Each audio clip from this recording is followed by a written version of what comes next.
강도의 입에서 고백되어진 나라. 그러면 어떤 얘기가 되냐면 예수님의 나라에는 죄인들만 들어가는 거예요. 그러면 여러분 물어볼게요. 죄인들만 들어가 있는 특정한 장소가 어디예요? 감옥이에요. 거기가 교도소예요. 그러면 예수의 나라는 감옥이에요? 예수의 나라는 그 교도소예요? 아니에요. 그럼 목사님 뭔 차이가 있을까요? 엄밀하게 얘기하면 죄인이면 무조건 예수의 나라에 초대되는 게 아니고, 죄인 중에 내가 죄인이라고 인식하고 인정하는 자가 예수의 나라에 들어간다는 거예요. 아멘? 죄가 있느냐 없느냐가 아니라 내가 죄인입니다. 근데 이 죄인은, 내가 갖고 있는 이 죄는 예수 외에는 해결해 주실 수가 없습니다. 그걸 고백하는 자들이 들어가는 나라가 예수의 나라라는 겁니다. 예수 외에는 이 죄를, 제가 갖고 있는 이 죄를 해결할 수 없습니다. 그 사람들이 빨려 들어가는 것이죠. 그 당시에 바리새인들과 서기관들 같이 백성들 앞에서 행하던 이분들에게 없었던 게 뭐냐? 그분들의 가치관 속에 뭐가 있었는지 아세요? 자기는 열심히 산 거예요.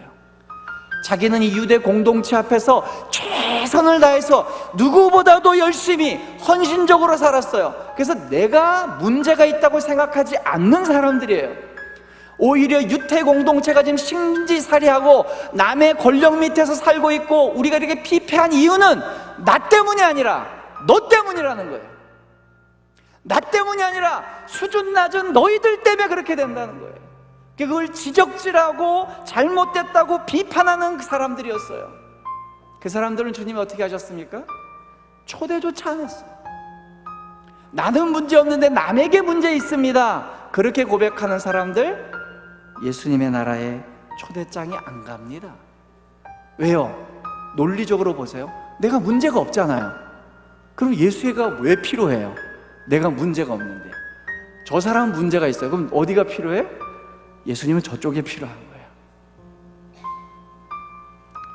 차이가 무엇이냐? 근데 그 당시에 명백하게 죄인으로 취급받던 사람들, 세리나 장기들이나 강도나 이런 사람들은 죄가 있는 것처럼 여기는 게 아니고요, 실제 죄인이에요. 실제 강도짓하고 실제 간음하고 실제로 남의 것을 착복한 진짜 나쁜 놈들이에요.